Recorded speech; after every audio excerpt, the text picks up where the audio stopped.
Guam দ্বীপ এবং উত্তর প্রশান্ত মহাসাগরে মার্কিন যুক্তরাষ্ট্রের অসংগঠিত অঞ্চল, মারিয়ানা দ্বীপপুঞ্জের বৃহত্তম, সর্বাধিক জনবহুল এবং দক্ষিণে।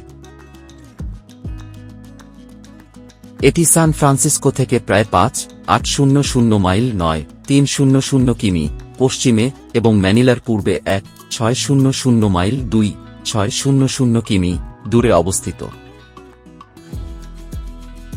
গুয়াম, আগনা, রাজধানী।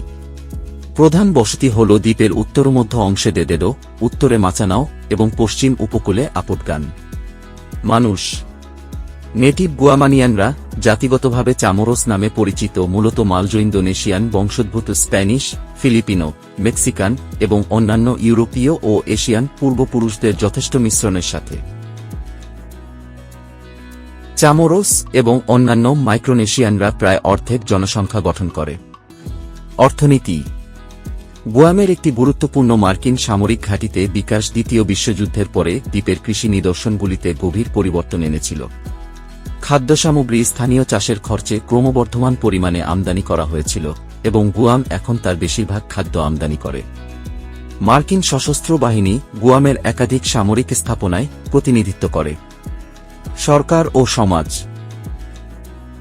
গুয়াম হল মার্কিন যুক্তরাষ্ট্রের একটি অসংগঠিত অঞ্চল যা গুয়ামের জৈব আইনের অধীনে নিয়ন্ত্রিত হয়, যা মার্কিন কংগ্রেস দ্বারা পাস হয় এবং 1 আগস্ট 1950 এ রাষ্ট্রপতি কর্তৃক অনুমোদিত হয়।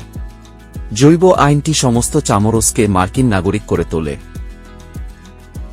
যদিও তাদের জাতীয় নির্বাচনে ভোট দেওয়ার অধিকার নেই, ভোটাররা রাষ্ট্রপতির প্রাথমিক মরশুমে ককাস করে এবং ডেমোক্র্যাটিক এবং রিপাবলিকান জাতীয় পার্টির কনভেনশনে প্রতিনিধি পাঠায়।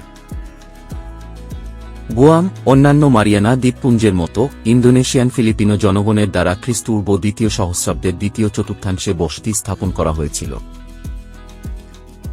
প্রত্নতাত্ত্বিক গবেষণা দেখায় যে 800 খ্রিস্টাব্দের মধ্যে তারা একটি জটিল সমাজ গড়ে তুলেছিল যা বিস্তৃত পাথরের স্তম্ভ, হালেগে স্থাপন করেছিল, যা সাম্প্রদায়িক ঘরগুলির লাট্টে সমর্থন হিসাবে কাজ করেছিল।